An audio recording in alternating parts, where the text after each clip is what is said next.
So what were some of the hottest places? I'm sorry, the driest places. We're talking about driest places.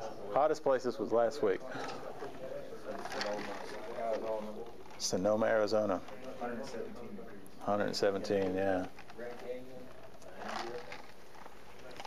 India, Mexico.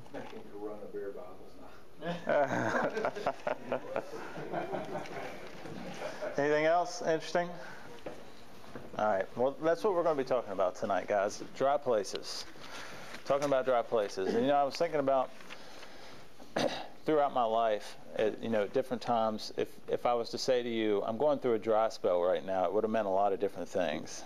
Like, for example, back when I was in college or back when I was going out clubbing every weekend, I said, going through a dry spell right now, what I would have meant was I was striking out with a lot of women at the bars whenever I was going out. After I got into business, if a patient came into me and they said, Will, I'm going through a dry spell, or we're having a dry spell, I would know that they were talking about the weather. Or if I was meeting with some of my business colleagues and I would say, I'm having a dry spell right now, they would know that I meant that my business was, not doing too well. But then I became a Christ follower. And as I started to pour my life through the filter of my primary focus, which should be Jesus Christ, whenever I say I'm in a dry spell, to you guys know exactly what I'm talking about, which is I'm at a place where God feels distant to me. I'm at a place where I feel like I'm moving away from God, or some of us would say we're in a bad place. And that's what I want to talk about tonight.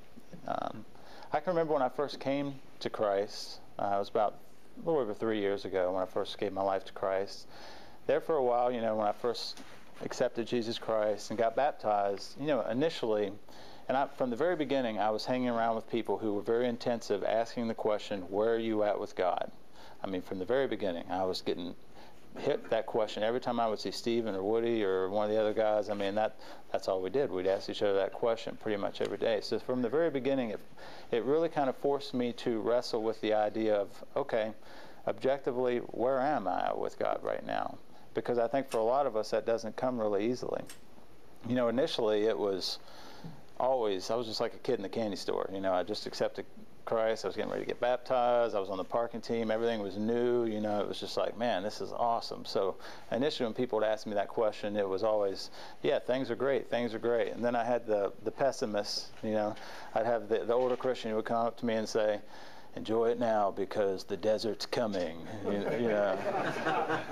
going to go through the desert and the deep valleys where you'll never hear from God and you'll question everything and all this sort of stuff. And I remember just thinking, man, if you're in a bad place, just don't rain on my new believer parade right now. Go whine to somebody else because I'm having a great time right now. But for me, it was,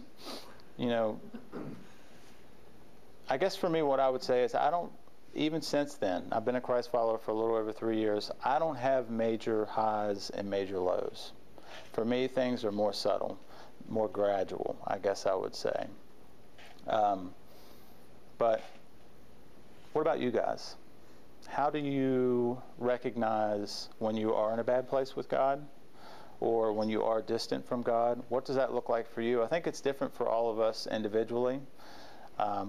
Really the first time that I can remember actually noticing or realizing that I was in a bad place with God, and I hesitate to even say that word, bad place with God, but there was a distance that was created between God and I. I wasn't moving towards God. I was actually probably moving away from God. And the very first time that happened was probably a year and a half after I became a Christ follower. And it was an amazing time. It was right when we had started the Saturday morning breakfast. I was really involved with the Encounters group. And there was guys coming to Christ all over the place. I mean, every week there was just tons of guys coming to Christ, right? So, and there was all this energy and all these amazing God stories. And in the middle of that, I felt completely empty. I was just really, really empty, and I didn't know why. And it took me a while. Like I said, things are very gradual with me. It took me a while, but really when I finally got to the point of talking to God about it and figuring out what was going on, basically what God told me was, well, essentially you're just feeding off the new believers. And what he meant was, or what I took from that was, I was around all these people who were on these God highs and who were running towards God, and they were having all these amazing God experiences and telling me about all these new things that God was teaching them, and I was experiencing that through them, but I wasn't cultivating it myself.